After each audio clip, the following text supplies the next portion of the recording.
So, now an hour in, let's dive into talking about supernatural encounters proper now. um, Cool. so, what would you describe supernatural encounter as? Is it a novel, an epic poem, both, somewhere in between? That's a really good question. I consider it more akin to an analytic work than a novelistic work. Um, because it spans the course of eons, and there is there really is no set of central characters that is there from the beginning to the end, which is what you would have in a novel. Um, and even the characters that live longer, like the architects or the celestials, like they're not in every portion. Um, so it is a bit more challenging, I suppose, in that regard, as annals tend to be, because of that factor. So I don't know if that helps answer your question. No, that makes complete sense. It's very like I've had struggled to explain to friends like what exactly it is. It's like because there is this main narrative of the trial and whatever, but or and the discussion therein. But then there's also the other story, just showcasing the entire cosmogony basically of so like I believe I've described it by by coincidence. I have described it as the Silmarillion of Star Wars, and I found that Matt Wilkins has also utilized that same Correct. terminology. So Yeah, that's um, really cool, and it's very humbling to hear that. And it is how it was designed. Um, again, not necessarily even consciously, just by the nature of the fact that you, if you're covering these cosmic wars that Archie Goodwin first brought up eons ago in the very early Marvel comics, and if you're covering things like the Celestials and the Architects and the Old Ones and the Immortal Gods of the Sith, which go again back to issue 5 of the Marvel series, I believe, where Darth Vader invokes the Immortal Gods of the Sith. Um, I think by nature you have to be analytic in its approach, and yeah, there are narratives within it. I mean, there are short stories within it, and there are novelistic elements in it, all of which I think are necessary to break up, to make it palatable. Like certainly to make it like instead of just people, making yeah, because without those stories it would yeah, just be a history book basically. Which I mean, hundred there's a percent, place for yes, those. I mean, I adore um, uh, uh, Jason Fry's and Paul yeah. Urquhart and Essential Guide to their Warfare, essential guides to warfare and the yeah, essential atlas and whatnot. Like I adore those, but I guess there's great also books, place yeah, for yeah. story. Well, right. So this is a sort of a mixture of those, all of those things, which does make it weird. I mean, it's It there's no definitely doubt is. It about it. I definitely is. No mean, yeah. sugarcoating it.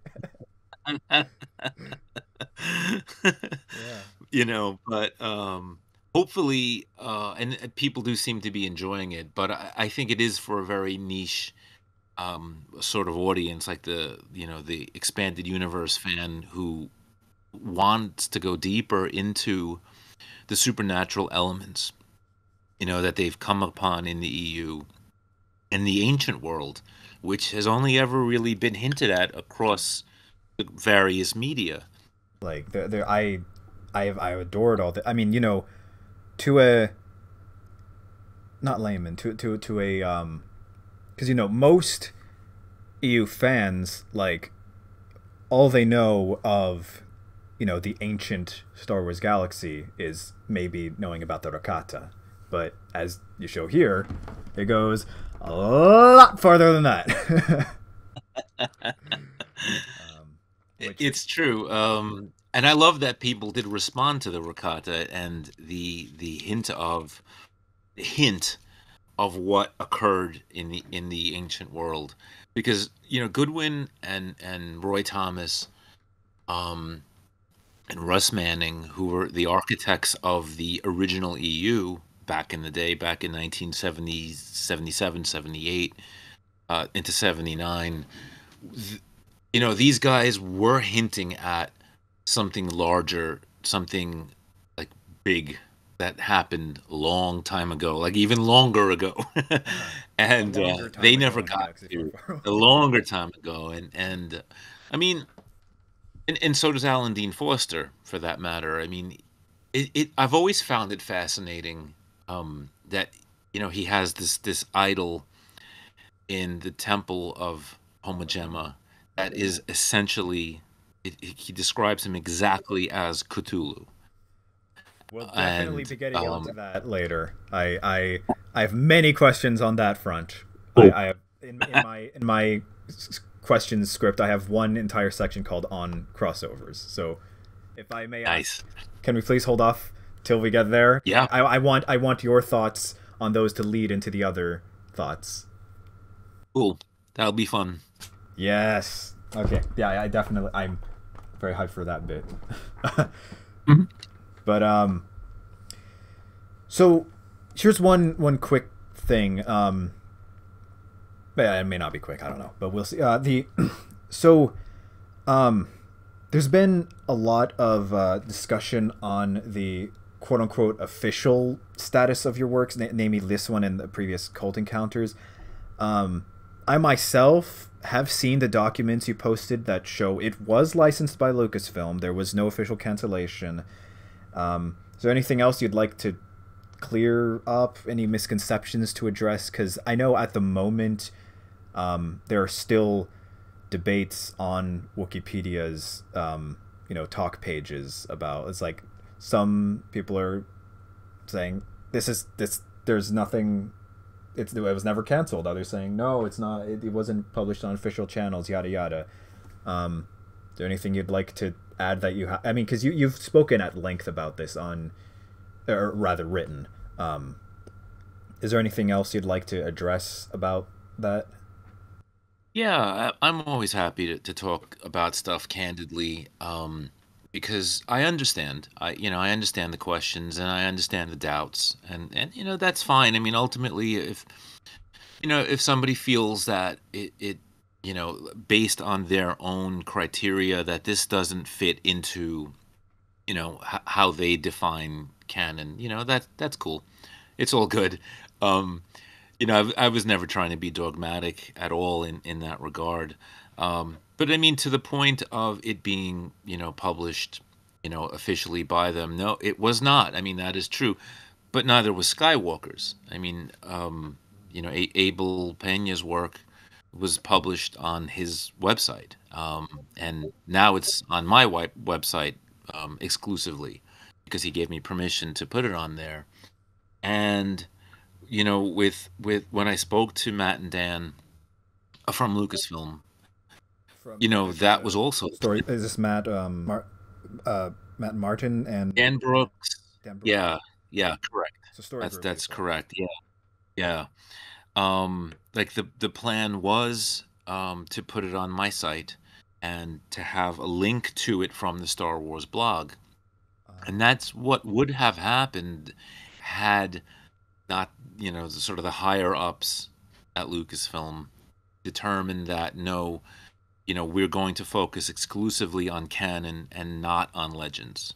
You know, So it and was and gonna look, have something analogous to what happened with Skywalker's, because I remember. absolutely, yeah, 100%. And look, I understand these things happen, and I've been in the publishing world long enough to know that this happens a lot. This happens in Hollywood a lot. This happens in the publishing industry a lot. There's often these kinds of disappointments because a company, a new CEO comes in, or a company changes hands and they decide to go in a different direction, and a project that you've been working on, for some time, can suddenly no longer be part of the direction they're moving in.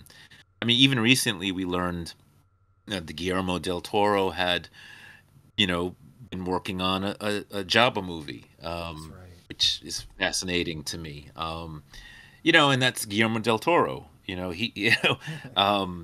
Zack Snyder, his Rebel Moon was supposed to be, or he had pitched it to Lucasfilm to be a Star Wars film. Um, so you can't, you know, these things just happen. And my goal, because I am obsessed with the, you know, lost stories, and because I know that fans were interested, my goal was basically to just make sure that you guys got it. That really was the bottom line. It's You very know, and you appreciated. did. Yeah, I mean that's I'm thrilled. I'm thrilled that I brought it to completion. That's the reason I released the beta version. What was that in 20? 18, right? Yeah, it was around. I My memory of real world dates is not as good as my memory of Star Wars dates. You and me Turns both. out. So I released the beta version to see like, is there enough interest for me to continue spending time working on this? Because if there isn't, great, then you know, I have other projects, and you know, you know, I'm a working writer, so I have other things that sort of require my attention. But there was such an overwhelming response, and keep in mind too that Lucasfilm themselves had given me permission to continue working on it until it was put on a schedule. And that was true both back in, you know, 2008 and 9 when I first spoke to Pablo, and again in 2014 when I spoke to Matt and Dan. I was like, guys, I need to this is not done. I need to continue. Yeah, yeah, you know, you've got the time to do that, and you see that in reflected in the emails Mhm. as well. So there's nothing hidden. You know, there was never a case of, you know, me trying to conceal anything or, you Oh, know, I didn't pull mean the to wool. imply. No, no, no. I know that 100%. But I know I've heard I've heard what other people have said, you know, who say, "Oh, this is not canon," or whatever. This is not, you know, Legends. Legends canon, whatever the case is. But I mean, and again, I fully respect their perspective, and you know, great. It's if it doesn't work for you, it doesn't work for you in whatever shape or form, you know. And it's funny to me because kind of puts me, it puts me in a what's the word I'm looking for? I'm almost in some bizarre respects like okay with that. Not just because, you know, that's a mature person, you know, does need to accept other people have different opinions. Not just because of that, but because that was the attitude I remember encountering with other EU fans towards certain things like the Marvel series. Oh, yeah, I huh. remember having lots of debates with people saying, "No, So that now old your stuff work with is in the the shoes Hobbit." that those that your Yeah, yeah, influences were in. How right, funny. exactly. How It funny. is. It's like supernatural encounters is sort of like that's the new like Marvel comics. But even in like real world history, like you see these kinds of debates with like, oh, is the Book of Enoch canonical to, Mm, you know, the Bible, like is, or you know, or is, and that's a very heated kind of debate with people on both yeah, I sides, mean, you know, thankfully in this presenting case, people evidence. weren't getting actually executed for talking about what's canon. Yes, well, you know, you can see where For now. that kind of can begin. You know, you Yeah. can see where that starts, which is why I always try to take a maximalist approach, not just to the material, not just to the literature, but to fans. You know, which is to say, look, brother, you're still welcome, you know, in our tent, regardless of how you feel about Supernatural Encounters or the Marvel series or Dark Empire or whatever the case is. Right. Like, that doesn't matter. We have so much great stuff to talk about. It doesn't have to, you know, we don't have to focus on the things that we don't agree with. I mean, we can certainly 100. discuss them. 100% Yeah, agree. Like, you know, yeah. in my, I guess, generation, the big debate was Filoni's Clone Wars versus Oh previous yeah. Clone Wars. Oh And for yeah. the That's longest time, I was a very militant pre-Filoni, but like I've just mellowed out over the years. Like it's like, you know, If you like Yeah. 2008 Clone Wars, great. I'll, I've granted I have my own bias. I have to acknowledge, and um, but for the most part, it's Yeah.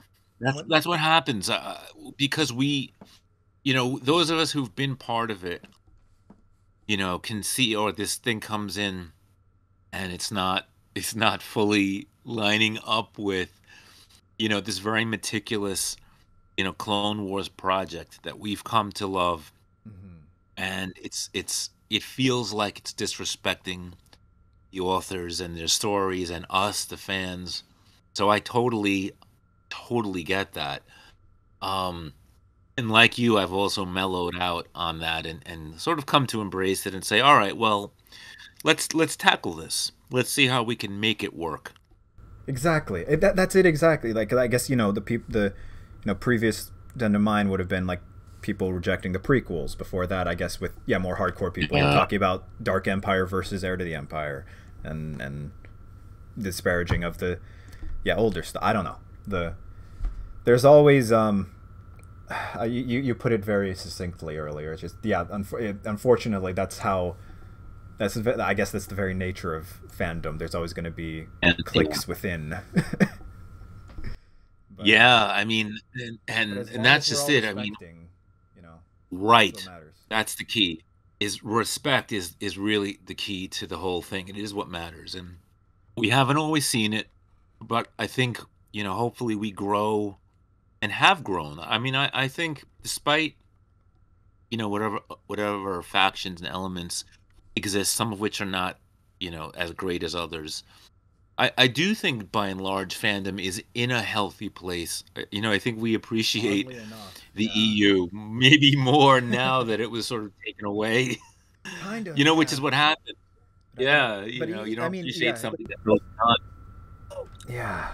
I mean, even in terms of Star Wars as a whole, like I'm not particularly fond of the sequel trilogy, but one of my closest friends, she only got into Star Wars because of it, and I'm like, well, we couldn't be more different on this, but we can still respect. It's like that's what. That's the silver lining right there, what you just said. And I saw it really prominently at Legends Con, where several people, including my amazing assistant, Ali Kovarik, who said to me, "No, this is how I got into the EU, was from the sequel trilogy and from the canon books that led to the EU." And and in the course of those 2 days, several people said the same thing to me, which blew my mind because I hadn't considered that as a possibility. And that is the silver lining to something that I felt very negative towards for a long time. Resentful is probably the better word, because they were overriding Same here. something that took 35 years to build, and which didn't need to be demolished in that way.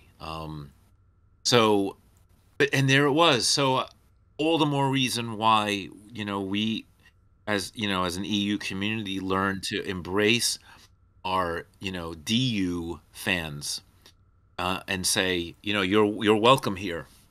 You love the Disney canon, great. That's fine. But you also love the EU too, fantastic. Come on in. It doesn't have to be one versus the other. Precisely. That's a false dichotomy. Yeah. Because that okay, this actually brings me to a question I was going to have way later on, but it very much matches what we're talking about now. This was from a commenter, operative GP5. He wants to know your thoughts on Legends being brought back as a separate timeline, or should it be left alone to preserved as it is. Um, I'm of two minds of that. But mainly I lean on one, which is, yeah, bring it back. Of course, bring it back. You know, why wouldn't we? And if it's not great, well then we can have that conversation at that time. but give it a chance. I mean, Yeah. there are still so many untold stories, many that need to be concluded, many that need to be filled out. There's the Dawn of the Jedi era. I mean, there's so much that can still be told in the EU. So yeah, 100% bring it back. The other part of me, however, says that I I grow concerned over being too dependent on an authority figure to who kind of abandoned this thing and sort of abandoned its fans, to too reliant on them to return to us. That feels to me psychologically unhealthy to some degree. Mm. um so but they are the copyright holder, so they're the only ones that can officially tell stories in this universe. Right. By the same token, I don't I'm not against fans picking up the mantle, and many have at this point. Some which have gained some, some favor with the larger community.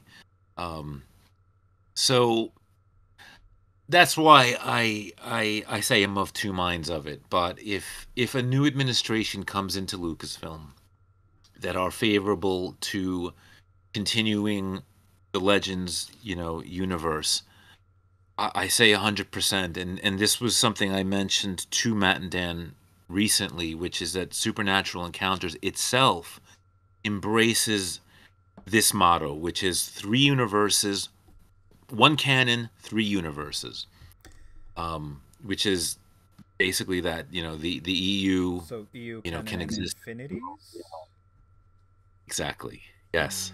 Mm. Because infinities, and you'll see that will make more sense once you've read the book.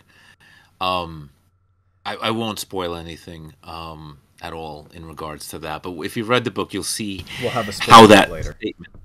Yeah. Yeah. So, but that also allows for things that don't quite fit in, in either, um, in either universe.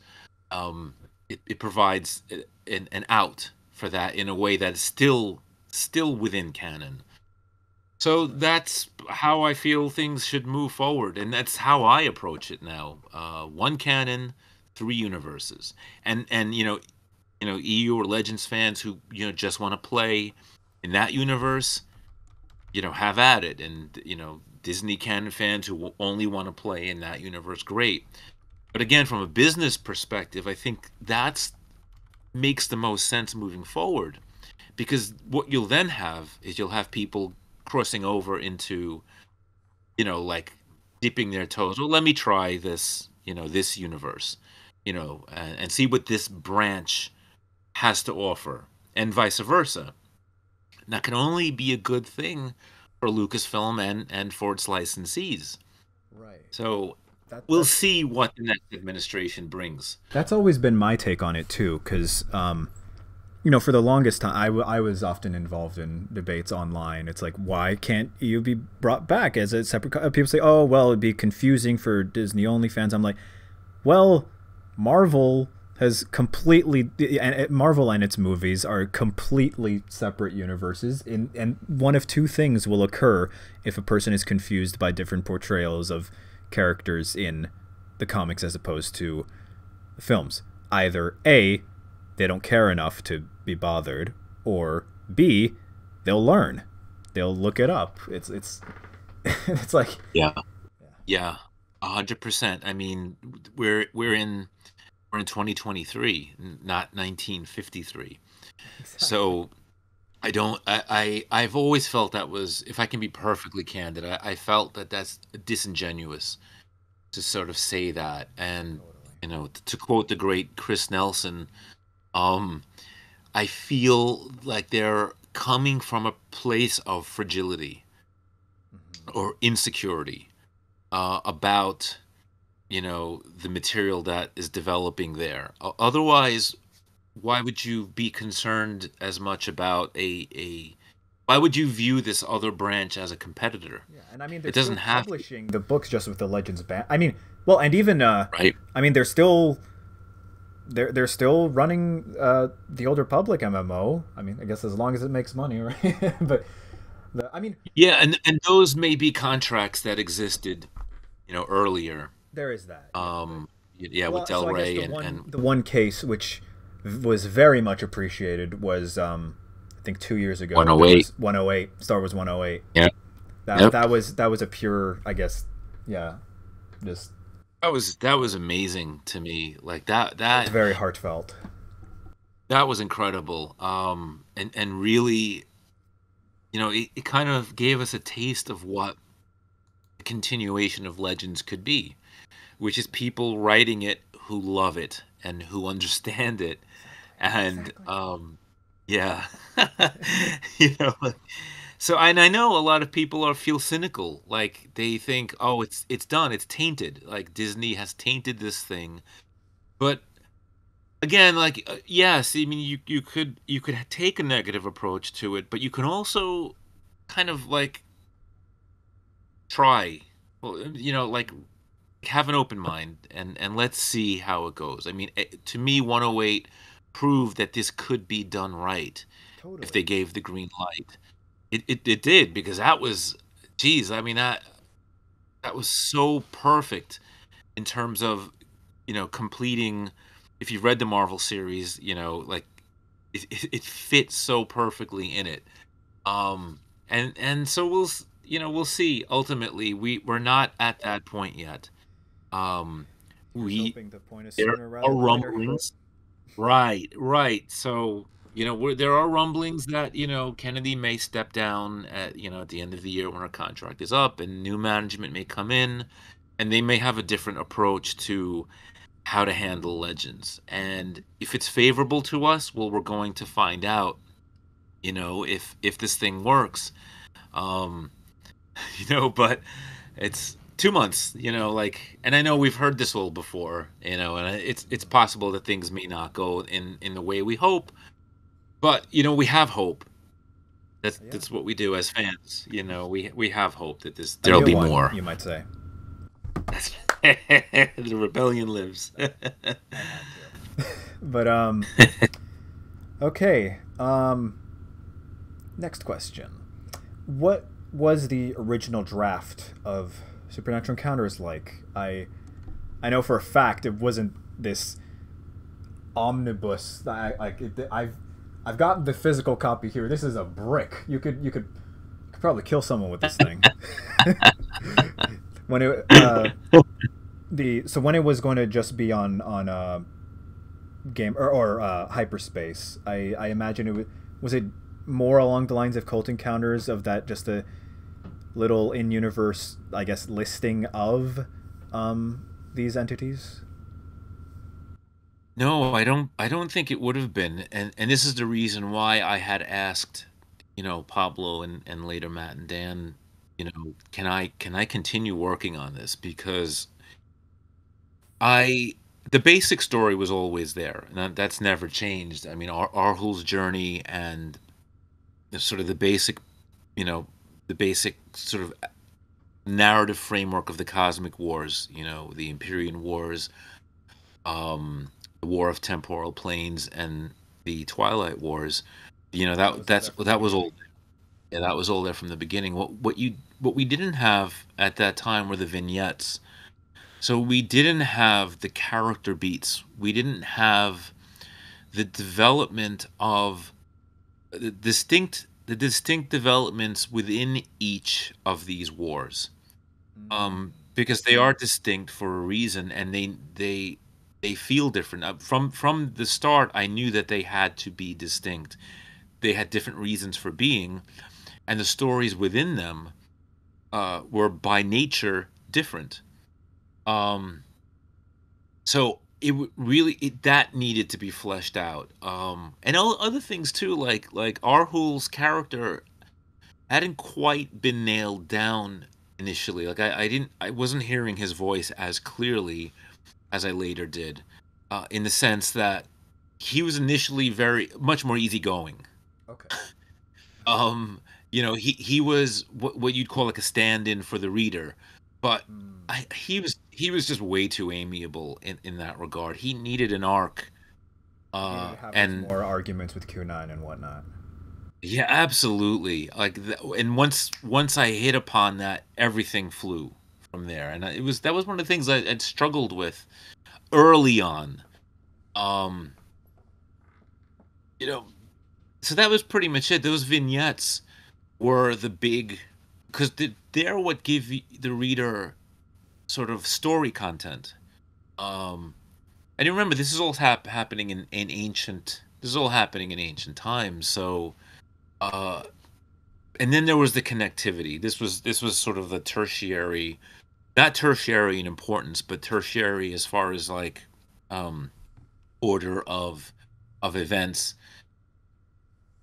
It's very important because this is a sprawling thing covering eons. It's important the connectivity, works, that it matches, and it's very easy for continuity errors to slip in. That's why I had so many The editors revisions, and because I guess as yeah, soon as Dawn of the Jedi came out, you're like, okay, I need to talk about this, and then the episode of the Ones of Mortis, okay, I need to talk about this. It's so the developments with Tor, the those right. you know I'm a strict believer in adherence to continuity. So, and Same, even like same. something like the midichlorians. Yeah, I mean I just believe it behooves the authors and editors to really be on board with this.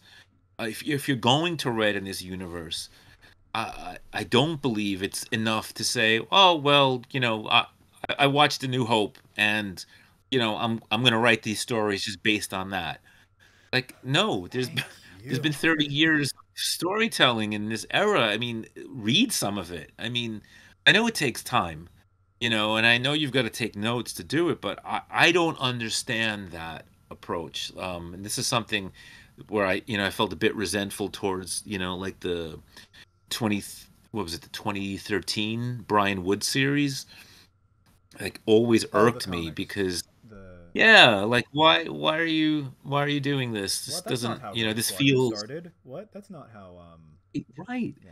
Yeah, like what are you doing? I just, I don't know, it boggles my mind, but I'm not that kind of writer. I believe in research and heavy research and re-researching because I don't trust my memory because I Mm. don't have an eidetic memory to be able to say, "Oh no, it was in issue 18 from 1982." No, I go back and I'll look it up again just to make sure, did I read that right? Am I interpreting this right? Um, and what's come in the interim since, because there is so much lore that was introduced in obscure places, and you want to make sure that that's nothing is left out, nothing is excluded from this. Morag, from the Ewoks comics, I when I had first written kind of like her part of her origin story in the early version, I hadn't yet read Castaways of Endor, Mm. so that kind of threw things a little bit for a loop, and I was like, Like, all oh right, well, I need well, to reconcile this and that and I need to reconsider this. It's not because it's not about what Joe wants. It's about what does the EU say. There's plenty of room for me in there that yeah, I don't have to insert my will upon every aspect of this. This is about following what the EU first established, following what George Lucas wanted thematically. very well put. Excuse me while I drink a bit of water. Oh, you're fine. You're fine. Yeah, no. It's such yeah, very. It evolves over time, which actually does bring me to this following question.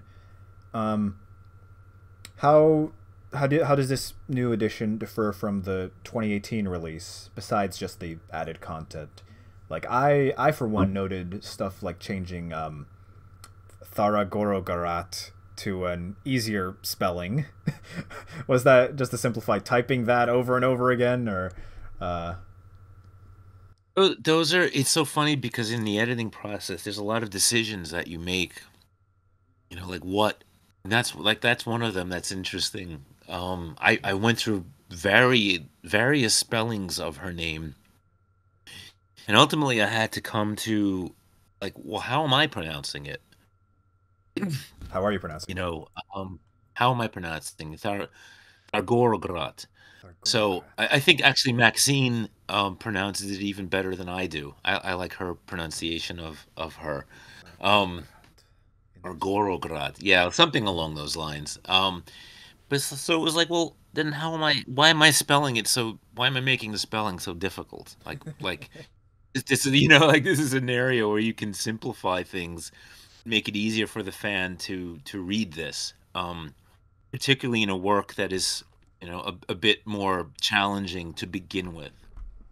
So it's like, all right, let's simplify the spelling. I But could there were definitely. other things that came up. Like with that you discover in that process.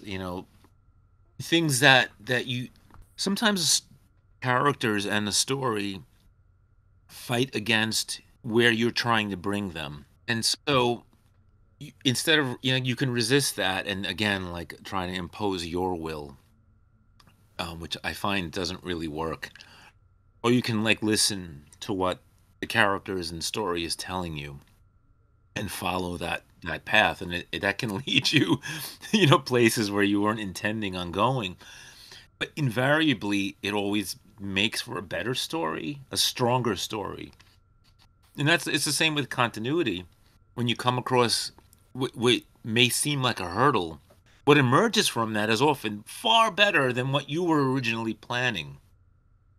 And Oh that's yeah. the beauty of continuity. It's continuity really, it, in it engenders creativity. It bolsters it.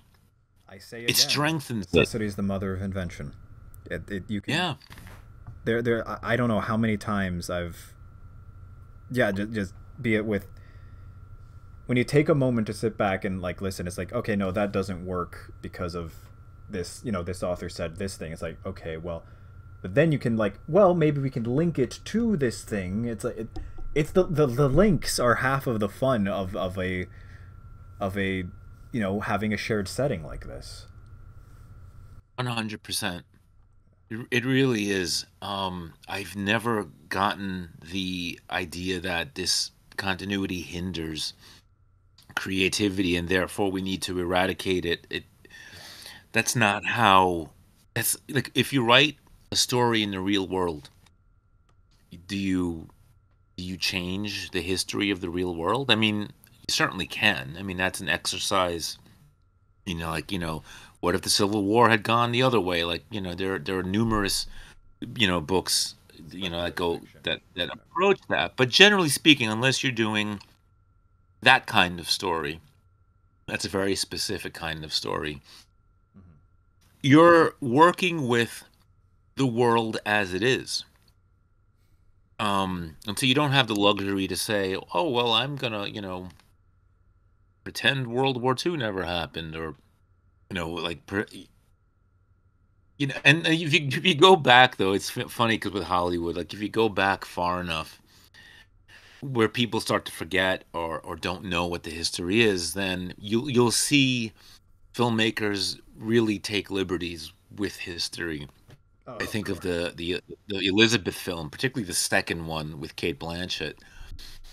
She herself is wonderful, but that film ignores and discards all kinds of historical, veracities to tell. It's just like, well, why don't you just tell your own story? Why call it Elizabeth? Like I that's mean, not what happened. yeah, even with I Yeah. mean, as something of a paleontology enthusiast myself, I have some gripes with the portrayals of dinosaurs in like Jurassic Park and what. Well, mostly the later one. For the time, it was actually remarkably accurate, but that's a whole topic for another thing. But you see, yeah, you see the point right there. It's like, yeah, they like people want shortcuts. Or when I say people, I mean like Hollywood people generally like shortcuts. That's what they consider creative freedom. I see what you're saying. But I just think it's lazy. I Personally, concur. I find, yeah, I yeah, concur. just do the work, or make up a new thing. If that's what you want, make up a new thing, but don't. Exactly. Exactly. Don't. Yeah. Um, so yeah, going back to the questions.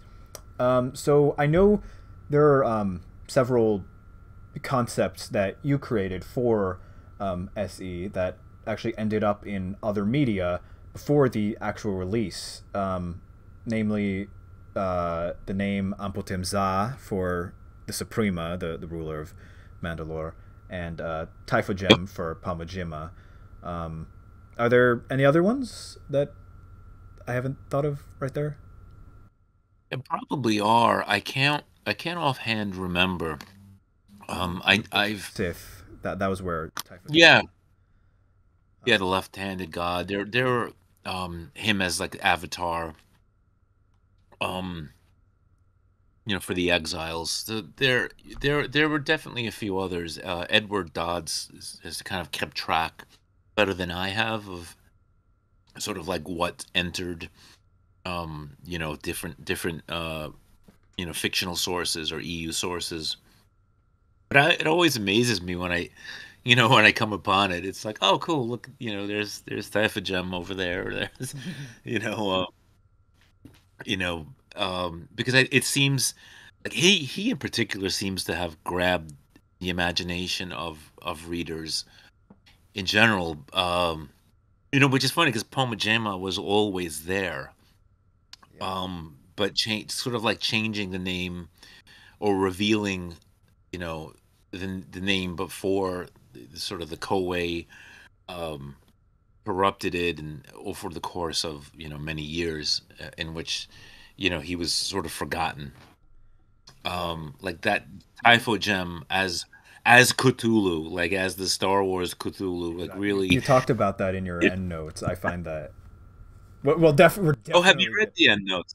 Huh? Oh, cool. Yes, yes, Have yes. you read the end notes? I have, I have. Nice, I just fantastic, if I'm repeating stuff from that, that's just for the audience's sake. cool.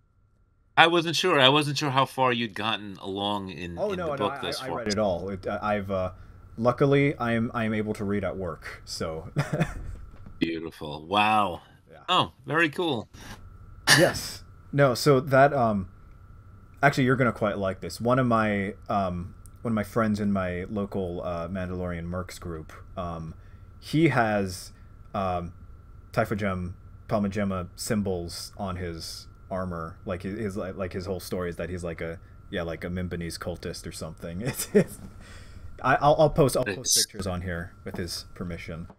please do. That is super cool to hear. Wow. Yeah.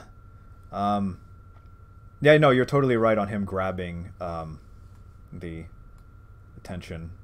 Um, so, I'd like to hear what grabbed your attention now that you've read the book. oh, what didn't? Ah, there's because there's some stuff that's fresh in my mind because it differed because I read your 2018 version maybe like three times. Um, Wow. so, oh, there's well, there's one big thing that we're definitely talking about later, and a lot of the crossover element stuff. I'm holding off on answering that. There's one there. I vividly recall one page that just made my jaw drop, and I like reread it over and over to see if I read that right.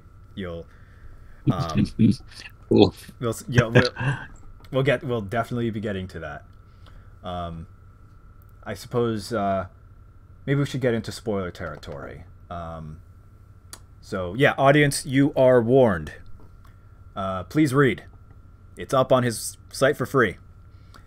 Um, so I noticed that Tilotny's portrayal kind of differs a little bit from how she was in the 2018 version. Um, Yeah. in that one, she seemed more, I guess, gleefully malevolent, while this one shows she at least thought her actions were for the quote unquote greater good of her quote unquote subjects, albeit, of course, tainted by her sheer vain arrogance. I agree. Yeah. A large part of that comes again in the editing process, and I've read the Alan Moore story again and again and again, as I love it.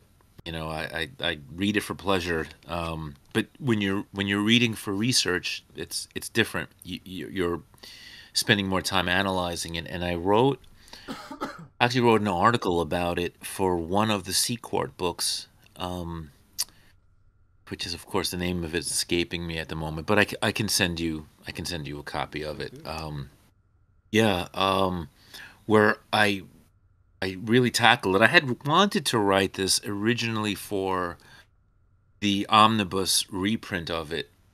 I had approached Randy Stradley to write an introduction to You know all the the smart Marvel people, don't UK you? material. I'm old. That's what it comes with time. Um,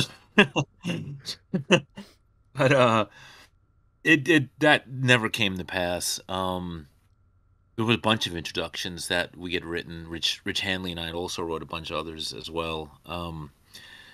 But it's fine. I took the sort of germ of that idea and I applied it towards this essay for Sequart because I think Alan Moore's a genius. I mean, I know there's obviously controversy, surrounding him, and again, putting that aside, as far as a writer, I think he is truly like a modern day like literary genius because he does in 3-4 pages what most of us as writers struggle to do in hundreds. Um, and it's very layered. Like these characters and their names and what they're doing and what they represent, very, very, very layered. Um, and Tilotny, I felt perhaps well, I don't even know if I consciously did or if this just sort of happened, but she became more nuanced.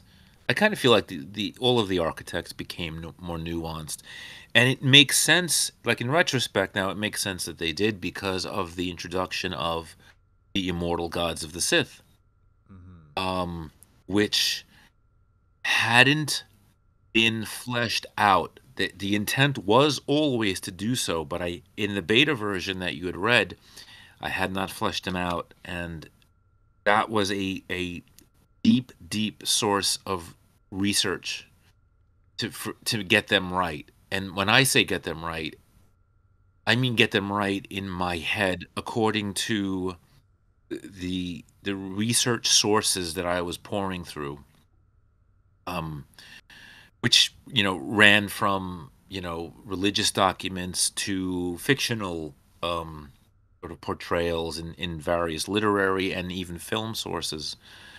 Um, I don't know. Some people would say like, why did you bother? Like most readers are never going to know this. It mattered to me. I feel like if when you're dealing with this kind of subject, you do need to take it very seriously and not flippantly. I it's just I guess it's just like who I am and how I think. But it was very important for me to get them right. Their relationships, who they are, what they represent, what their analogs might be in other sources, um, who their underlings are, um, h- how they speak, what their goals are. It was very, very in depth. For the architects or the immortal gods. Or the immortal gods of the Sith. Okay. The architects, I had already done that Right. work, Right. and that work did continue though. Like no research ever stops. For people who wondered why is this taking so long to come out, it's That's why. because no research ever stops. You Yeah, if you care about this, and this is the thing, like that, oftentimes, and I have a better appreciation now of other authors who work on a more strict deadline, because even if they want to do that, they don't always have the luxury of time to do that. Um, I was thankfully given that by you guys, by all of you guys really were so super patient, with this process. Because I am such a damn perfectionist, and it's it needs to be right. Even if it's things that people won't see, it's there. It's these details all exist on, in my head and on paper, and I could draw from them when crafting these, the actions of these characters and how it affects the world that they're interacting with. So when you put the immortal gods of the Sith in play, the architects suddenly appear very different. There, you see the difference between like lawful evil and maybe chaotic neutral, or right, to Right. quote Dungeons and Dragons terms. Right. um, and it things begin to click into place. That's why I call that the 2018 version like a beta version, because it really was very, very incomplete. Really was just released to see, is anybody interested in this? Like, Hmm. Hmm. it's very, it needs a lot of work, but I need to know before I continue, because I knew it was going to take a long time to get it right. So that's why you see the difference. Um, between the architects of that version and the architects that of the final version. Like there's so much more nuance in how they do things. And this, again, it's not to say that they didn't do some terrible, terrible things. Um, I mean But they're they're more responsible for, yeah. deluded children rather than fully malevolent beings Yeah. of pure evil. Yes, yes, and that is how more portrays them, and so I was glad to bring it closer to what he was intending, and what he had put on the page. Mhm. So, yeah, I'm glad. Thank you for noticing that. I'm happy to do so. um, the actually, you talking about I, I was uh, I was fascinated again by in the end notes something I never I never put together how each of the architects represents an art form, how realism versus Dadaism versus abstractism versus Yeah, cubism. I that's wild. Like, do you know that was Alan Moore's intent, or I something he don't put know, together? but I don't know like 100%, but the way I having read a lot of Alan Moore now at this point, um, and I really I first got to know Moore's work through Swamp Thing, the Ah, DC. great choice. Yeah, Moore took over from Marty Pasco, who took over for Len Wein. Um, it's just some of the I think some of the best horror fantasy comics like ever written were penned by Moore. And some of his successors as well. Nancy Collins, in particular, comes to mind. um, Mark Millar, who kind of finishes that run as well. But these were serious, fantasy horror comics, which I really appreciated. And I the way he has each of these characters speak, the way they're named, I believe that he was intentional in really portraying various the conversations or the dialogue that existed between these historical art forms, and the sort of arguments that their adherents had. um and when in some respects still have, but not quite as heatedly as they did, back in the day. When Cubism first appears, or when avant-garde art first appears, and how fans of realistic art, like really balked at these new styles that were appearing on the scene. It's like, that's not real art, like that kind of thing.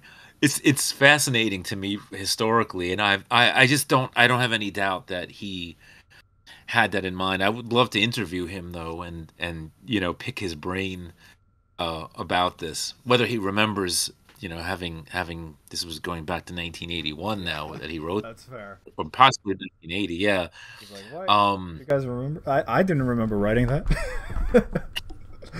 it's certainly possible, but he Yeah, still seems to have a quite an ironclad mind. I um believe it. so, yeah, I believe it. I'm with you. I believe that he did intend it. Fascinating. Very interesting. Right. So again on name changes like Thargorograt. Did I say that right? Yeah, uh, yeah, that's pretty good. uh, so Abeloth to Belot. I guess Mm. that was to explain nobody knowing about her in Fate of the Jedi. In some part. But so I'm a big I love the sort of root origins of words, which is Clearly, called we're, etymology. I Yeah, have another section for later on called on language. So nice.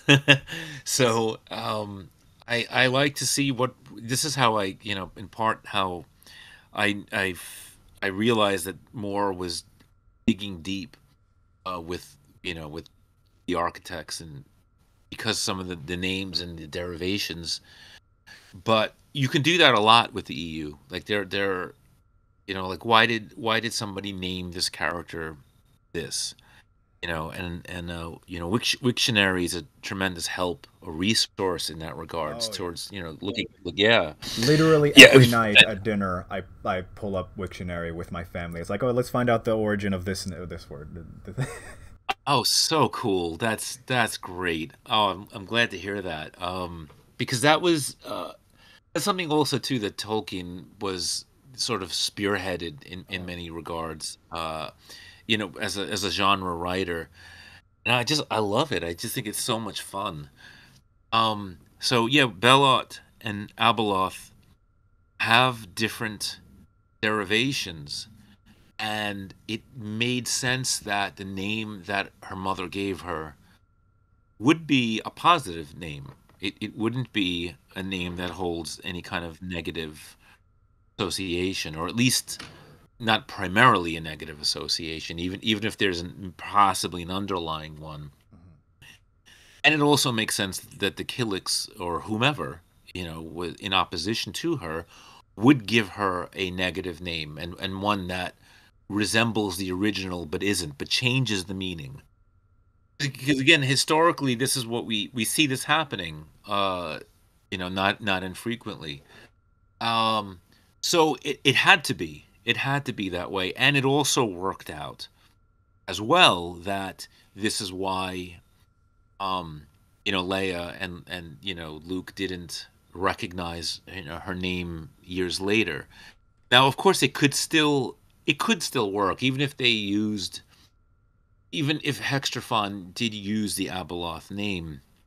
I mean, there's 2 points on this. One, it's one name amongst hundreds, maybe like thousands Right. in his manuscript. That's a lot to remember. Yes. But the second part is there's no reason that off screen, uh, you know, during that time that Leia and Luke Historical didn't have figures a going like, oh conversation. god, oh god, we know this thing, we know this thing. Right, right, right. That there's nothing precludes that happening. It is neater though. In terms of like there's more. It there's less strain on the reader to have to kind of make that leap by simply you know you having Hex only use the Belot name, Mhm. um, which makes sense because that's how he's introduced to her chronologically that way. So, Yeah. it makes sense that he would, solely utilize that name. Fair enough. Fair enough. Uh, Well, yeah, we're definitely getting back to language later. Um, so for my following question, you answered some of this earlier, but I'm just going to read it all out again. Um, yeah, as you talked before, it's very clear you have a fondness for some of the older stuff a lot of people seem to scoff at, namely Ewoks and Droids cartoon tie-in stuff. I really adore how you found this balance in terms of how stuff is portrayed. As with all things, some people really like gritty, down to earth, believable drama. Others like wacky, crazy, fun adventures, and Star Wars has both in droves. So you have all this out there cosmic stuff, which seems to go closer to the latter end, but then there's still some really 40K esque grimdark stuff going on, and I just want to applaud the balance. And I really like you explaining some of the aforementioned wacky stuff from Ewoks and whatnot using other lore, like the much joked about Mount Sorrow actually being a sedentary Burkna. Do you have anything to say about finding a way to tie the wacky stuff to the more down to earth tone of most Star Wars media?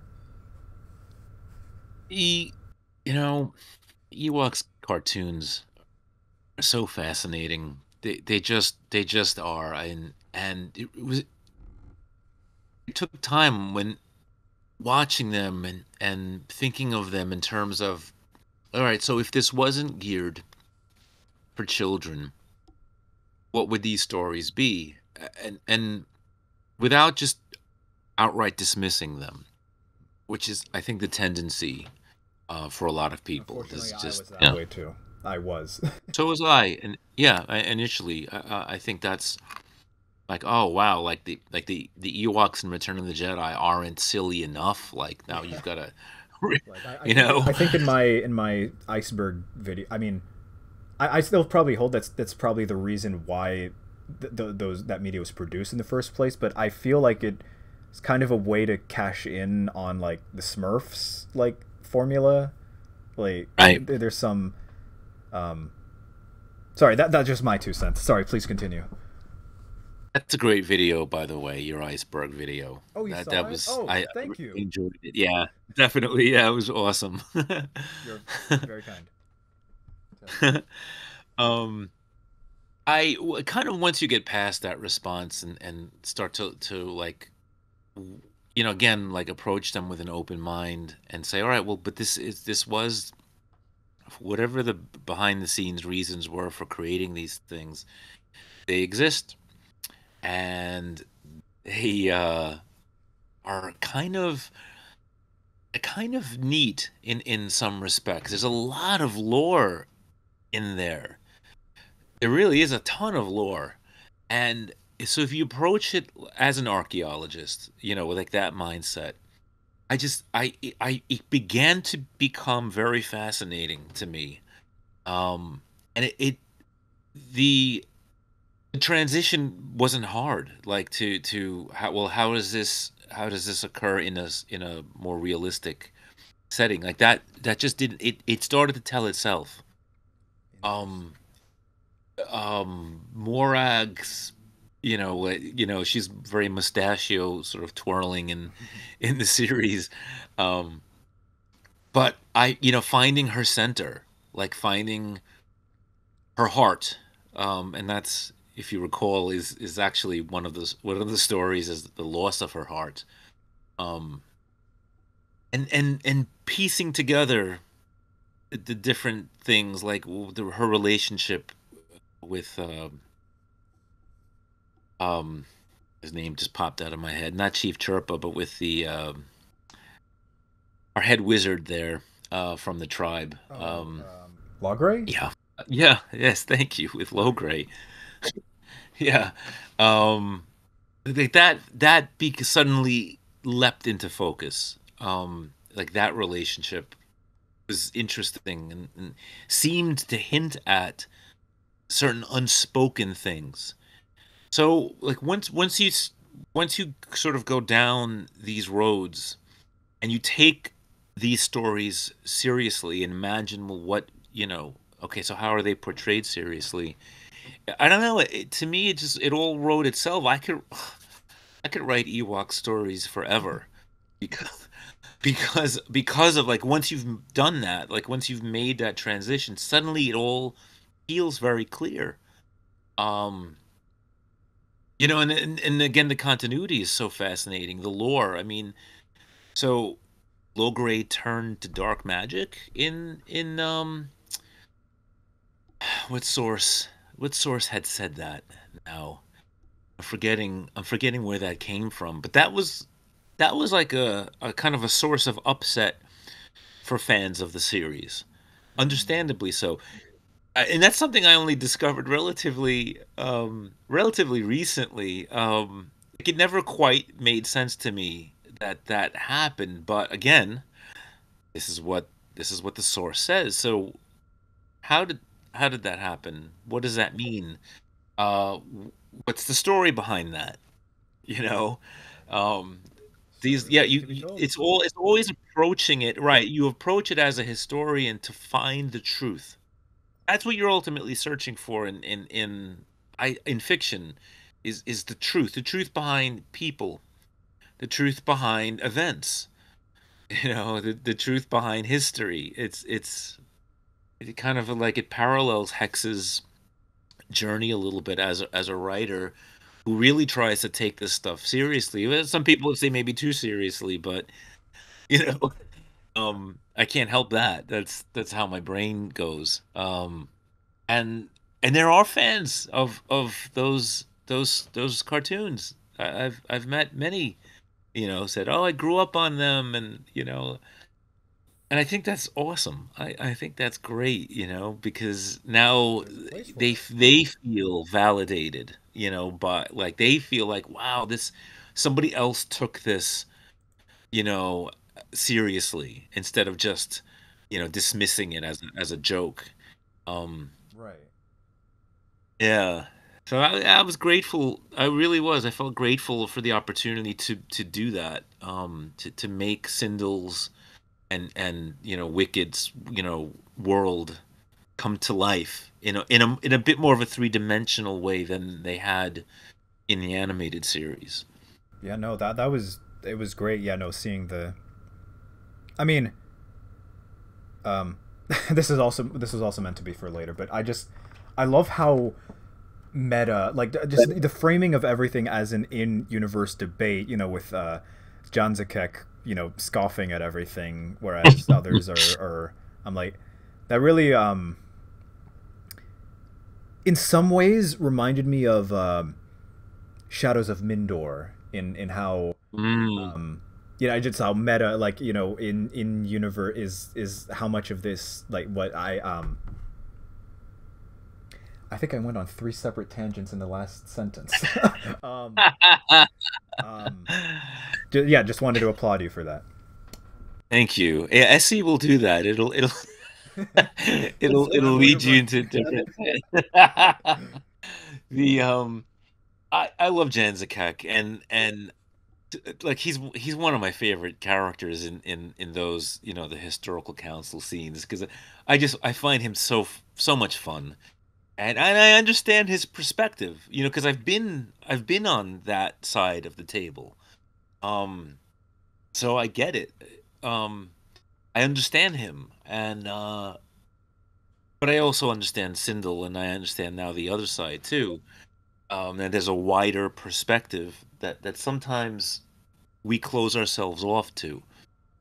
take your and first step and into a larger like you said, world. that is the meta aspect, which is, like approaching these cartoons as part of EU continuity, is kind of like approaching within the historical council, approaching these events as, historicity, and not just the ramblings of these furry little creatures, and their little primitive, mythologies, Totally. But I've always had even when I was younger, I've always had a kind of an irritation with arrogance, in general, and people, who treat other people. as lesser. I've always had problems with that. So you'll see a lot of that, within the SE. It's, that kind The of. arrogant getting their comeuppance. There's a lot of Yeah. that.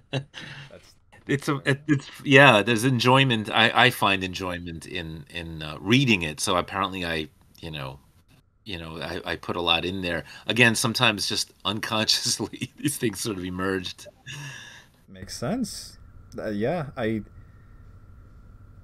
I talked about with that other friend, there's a lot of it always comes up, the elements even from the subconscious just showing up. I Yeah. find that fast. I should probably start writing. No, but Hey, so if you've got a something in you to tell, I think we all do. I think we all have stories in us that we can tell. Some are personal stories, some are, drawn from our imagination. I mean, we are a storytelling people, humans. It's what we do. We enjoy, reading and watching and listening to stories, and we enjoy telling them. So yeah, if you've got, if you feel even if it's just for your own private amusement, if it's definitely an enjoyable endeavor. I should try it. Just to see. But so next question. Um, on the Celestials. Um, so Wutzek is straightforward. We know where he's from. Um, Elegast, Aepha, Nifal are the ones. Are Luxos, Maruts, and Xorus your own creation or found in other media? Or are they, dare I say, Lucas, Marcia, and Kurtz? I will not confirm or deny that interpretation.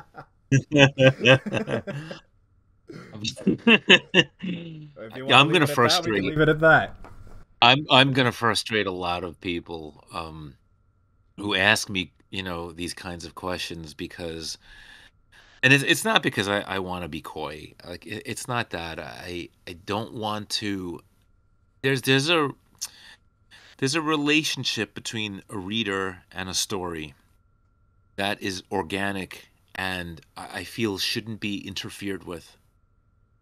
And I think nothing ruins that relationship, that dynamic, that synergy, between book and reader than an author coming in and saying, "No, I definitively meant this for to be this." So word of God Like, statements you're not particularly fond of.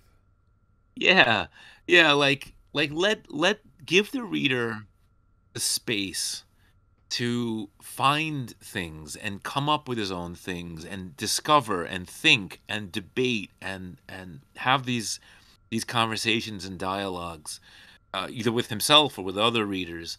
Like you have to afford them that. That's to me like that's more interesting. That's more important than the author constantly asserting himself and his intent upon the reader. I find that annoying. That dogmatism. Very, That's very not to well said. say I don't have. That's not to say I didn't have intent when, for example, when creating the Celestials. And that's not to say that you may not have hit upon what my intent was. And it is.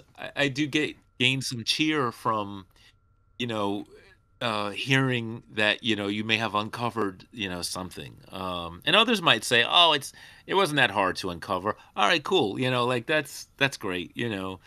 Um, but I do try to be cagey with interpretations. Because I just want people to enjoy it on their own terms.